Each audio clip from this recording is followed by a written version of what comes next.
Doha exhibition സെൻറ്ററിലാണുള്ളത്. ഇതാണ് main entrance. Doha exhibition സെൻറ്ററിൽ വന്നുള്ളവർ ഒരിക്കലും മറക്കാൻ കഴിയാത്ത ഒരു ഭാഗമാണിത്. ശരിക്കും പറഞ്ഞു കഴിഞ്ഞാൽ ഏറ്റവും കൂടുതൽ ആളുകളെ ആകർഷിപ്പിച്ച ഒരു സ്ട്രക്ചറായിരുന്നു അത്. നല്ല ലൈറ്റും പിന്നെ 34ാമത് ദോഹ എക്സിബിഷൻ സെൻറ്ററിൻ്റെ ലോഗോവും നല്ല ലൈറ്റിങ്ങോടും കൂടിയിട്ടുള്ള ആ ഒരു സ്ട്രക്ചർ ആരുടെയും മനസ്സിൽ നിന്ന് പോകില്ല. നമ്മൾ കണ്ടതാണ് അവിടെ a nation guided by knowledge.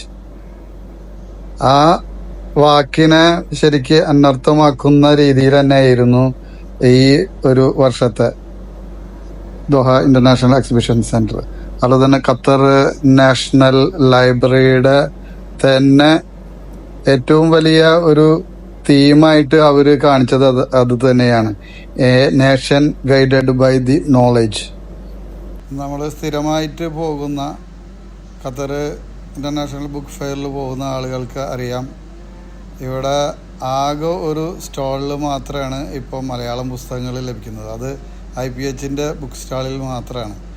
അവിടെ പൊതുവായിട്ടുള്ള പുസ്തകങ്ങൾ ഇവിടെ കിട്ടും. അതേപോലെ തന്നെ ഇസ്ലാമിക ബുക്കുകളാണ് കൂടുതലും.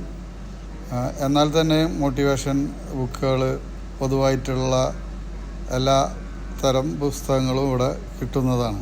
പിന്നെ നമുക്ക് കുട്ടികളുടെ തന്നെ ഒരു സ്റ്റാള് കാണാം. ഇംഗ്ലീഷിലുള്ള പുസ്തകങ്ങൾ, ഗുഡ് വേർഡ് എന്ന് പറയുന്ന ഒരു പബ്ലിക്കേഷൻസിൻ്റെ പുസ്തകങ്ങളാണ് ഇതിൽ കാണുന്നത്. ഇസ്ലാമിക് ബുക്കുകളാണ് അവർ മെയിനായിട്ട് ആ സ്റ്റാളിൽ പിന്നെ വിൽക്കുന്നത്.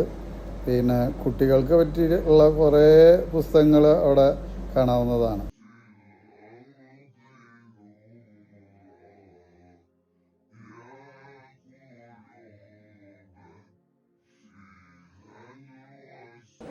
How are you?